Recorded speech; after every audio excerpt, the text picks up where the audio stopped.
Hey guys, you're here for another installment from Force 15. So basically, at the moment, we have some breaking news coming in within the last 24 hours. Brussels attacks after two blasts happened in the airport. I can't remember the Zaventem airport, and also a bomb went off as well in the metro station, Brussels main metro station at. Um, I can't remember the name. Was it? I think that's Malabik Metro Station. So two blasts were reported, and possibly around about 30 people dead and another 200 injured. With 30 deaths reported, with I think at least 11 killed at the airport and 20 at the metro station. So this happened at around about 7 o'clock this morning. It was 8 o'clock local time in Belgium, 7 o'clock Greenwich Mean Time. And armed police and the army are now on they're on soil in Belgium, pretty much mostly everywhere. All transport connections to and from the country have been frozen and have now also been suspended during this. And by nightfall, Europe's best-known tourist sites, including Rome's Trevi Fountain, were lit in the colours of the Belgian flag. Same with the Eiffel Tower as well. And this is really just Paris all over again. To show solidarity as well, you guys can go on Facebook as well, change your profile pictures to the Belgian flag, like we did for Paris after the terrorist attacks there. Let's just change it to the Belgian flag. So, to be honest, to put it in edgeways, this world is going to shit. And it's not, as Craig's saying as well, it's already gone to shit, really. But no, it's just, it is not. When I, to be honest, I was kind of expecting it after Brussels' arrest of the sort of one of the ISIS leaders, like ringleaders of ISIS. I was possibly expecting a terrorist attack in the sort of Belgian area / country. The latest bits of news coming through. We have candles and messages of condolence. Some pictures on BBC News. If you want to check that out, it's www.bbc.co.uk/news/live/World Europe. And then I'll whack this in the description just quickly now. And you guys can keep up to date with the current happenings in Belgium. And yeah, it is really.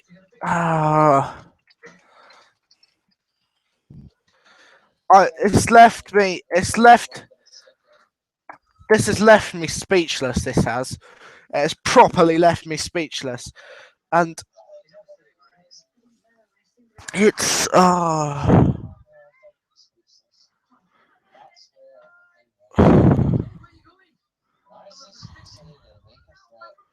Yeah.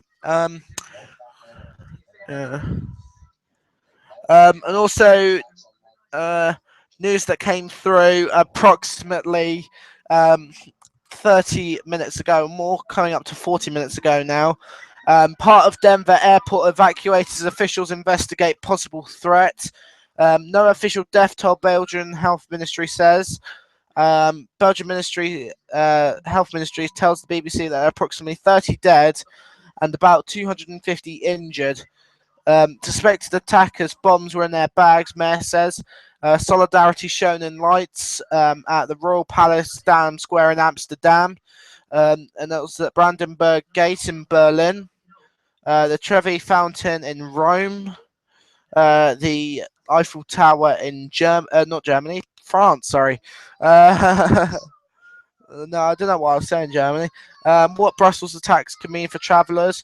The Brussels attacks targeted the city's main airport and metro station, areas with little or no security. So, security officials say such attacks, like those in Paris last year and in London in 2005, are almost impossible to prevent. The BBC's transport correspondent, Richard Westcott, looks at the Brussels attacks could mean for travellers. We'll look at can look at that all on the link there as well, and it is still. I'm just saying, it has really left me speechless. We also have news as well. Around about 20 minutes past 6, anti-terror raids underway.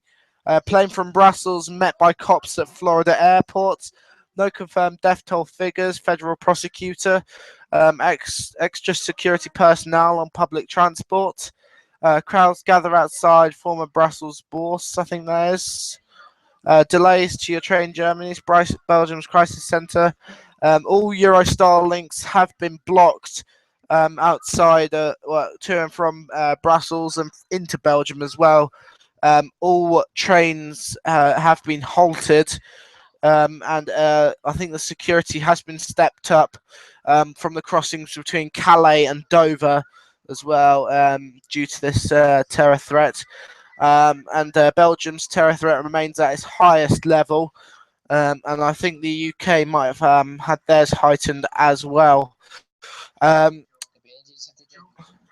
Yeah, if there's anything that develops on this story through the night, there will be a live event early tomorrow morning to report on what's been going on. And I don't know. Brussels attacks, a reminder for the Euros where the security needs to be stepped up, because the Euro 2016 will be in France, I believe, this year, and security does really need to be stepped up for that. And as well, I'll sort of go off the Belgian attacks now, and we'll go on to sort of local news now. Well, UK warns against travel to Brussels. George Osborne's budget approved by MPs. Family fear Iraq bomber was missing son. Pregnant mum's killer ex-partner jailed. Drowning hero seconds from saving boy.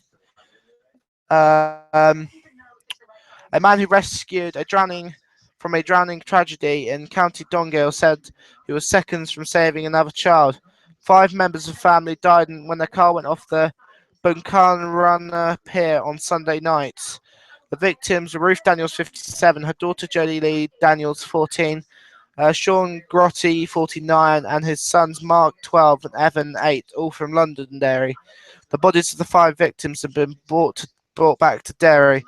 No tears left, says David Walsh, divided into Lowe and Swarm family in their car, bringing 4-month-old Ryan, I think that's Shraganak, and back to safety. He also grabbed the arm of one of the boys. I was pulling, and I had the baby in the other hand, he told the BBC. The water rushed in, and the next thing the father just looked at me and said, "Save the baby," and he went back into his family's car and just went straight down. I still had the young fella's hand. I just let go of him. His foot must have got caught on something. I nearly had him out, said Mr. Walsh. The poor man had a decision because he was halfway out of the car and could have saved himself.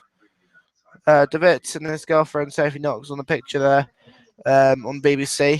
Mr. Walsh has also told BBC Radio Foil that he had reunited the baby with the baby Ryan and at Letterkenny General Hospital. I've cried all day. I've no more tears, to be honest, he said. The doctors and nurses took us up to see the baby last night. That was the first time I felt good. We saw Ryan and it really lifted me, and I felt much better. But that guy should be commended as a hero. He felt a little bit down as well, just because he didn't save the other kid. But that is a valiant thing to save a baby from drowning. is a very big tragedy there. Um, and well, really, it's really a lot of bad news coming through today. In the world of business, EDF decision on Hinkley Point due in May. In the Osborne's budget approved by MPs, SNP rejects 40 pence tax threshold change. And again, UK warns against travel to Brussels. Tech news: Sony closes UK's Evolution Studios. And then the science news: paint drying test to boost nanotech. Ancient scrolls give up their secrets. Rate of carbon emissions put in context. Health news: salt consumption down but not enough. Row over HIV prevention drug prep. Education news: Tony Blair warns of flabby liberalism.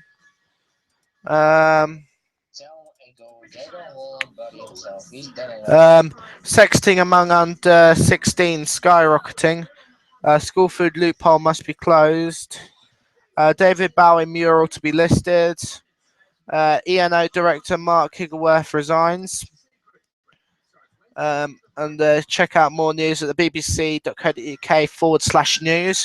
And looking over now to the sport, the only real fixtures tonight, the Scottish Championships at Mirren played Wraith Rovers, which I think finished around about half an hour ago. Wraith Rovers won 2-1, sorry. International friendlies at the moment. Tomorrow, Croatia play Israel and Slovenia play Macedonia at 5 o'clock. Romania play Lithuania at 6. Gibraltar play Liechtenstein at 7 o'clock. And then Poland play Serbia at 7:45. Looking a bit ahead, Premier League fixtures this weekend on the 2nd of April. Not this weekend, next weekend, sorry. It's this weekend actually. Sorry, yes. Aston Villa play Chelsea at 12:45. Then at 3 o'clock, Arsenal play Watford. Then also at 3 o'clock, Bournemouth play City. Norwich play Newcastle. Stoke play Swansea. Sunderland play West Bromwich. West Ham play Crystal Palace. And at 5:30, Liverpool play Tottenham Hotspur. And then the last results from Sunday the 20th, Newcastle and Sunderland drew 1-1. Southampton beat Liverpool 3-2. Manchester United beat Man City away in the Manchester Derby 1-0. Tottenham played Bournemouth, winning 3-0. And then on Saturday the 19th, Everton played Arsenal winning 2-0. Chelsea and West Ham drew 2-2. Crystal Palace were at home to Leicester but lost 1-0. Watford played Stoke. Stoke were away, winning 2-1. West Brom played Norwich and Norwich won 1-0. Norwich were away. Swansea played Aston Villa and Swansea winning 1-0. And Formula One news, not really much to report other than would the Halo have trapped Alonso? And because Alonso had a very bad crash, I think it was today or yesterday, possibly. His car was properly mangled. I don't know how the hell he survived that. Afghanistan can join cricket's elite in the cricket news. Rugby union, Marla clearance should end matter. Rugby leagues, winners draw Rochdale and Challenge Cup. Tennis, Indian Wells CEO quits after sexist comments. Swan loses in Miami Open qualifying. Equal pay as much as a myth as a minefield. Golf, Woods can win again, ex-Caddy Williams. Day wins Arnold Palmer Invitational. 4 Russian athletes fail drugs test in athletics. GB failed to win world indoor gold. And that's all really on the sport front. Now going over to the weather forecast at the moment. There was a little bit of news actually on sort of the weather front. Pluto's climate is out of this world, apparently, saying that Pluto's axis is apparently 120 degrees. Whereas Earth's axis is at 23. So today's cold spots is Old Kilpatrick is down to 2 degrees. Shoebury-Ness up to 13. Eastbourne 5. Is number 2 for the cold spots. Gillingham second hottest at 11 degrees. Scarborough third hotspot at 10 degrees. Holly Moorside 9. Glasgow 9. It's been a fairly cold, sort of mild day. I'm looking at my local. Well, look at London's forecast actually. It looks settled overnight with cloud cover coming in overnight. And set to remain overcast through most of tomorrow, if not all of tomorrow, really. Highs of 12 degrees, 12 or 13 degrees there. Thursday, set to remain overcast again with some rain arriving a little bit later in the evening. And possible light rain and possibly a storm might be coming in as well. I don't know as of yet. Friday looks to set heavy rain in the morning, but should clear up, but remain overcast throughout most of the day. Before more rain will set in during Saturday afternoon and evening. And Sunday not looking that good either. Light rain throughout most of the day. More to be reported on that, possibly in a full forecast, possibly later this week, dependent on the forecast at the moment. Next, we'll look at, I'll say about Glasgow's current forecast. Set to remain overcast overnight, possibly going down to around 4 degrees Celsius. And then possibly a little bit of sunny intervals tomorrow afternoon. They're set to remain cloudy throughout most of the day before early Thursday morning. Heavy rain is set to come in. That should persist throughout most of the morning before clearing up slightly, but still patchy drizzle throughout the day. Friday, looking more overcast again, with rain setting in early Saturday morning, and heavy rain should set in throughout the day there. Finally, we now go to Belfast for the local forecast there. And again, set to remain overcast over much of tonight, with light and heavy rain expected throughout most of tomorrow afternoon. With a little bit of sun coming out as intervals with showers as well, but then set to remain overcast throughout most of Wednesday evening or early Thursday morning.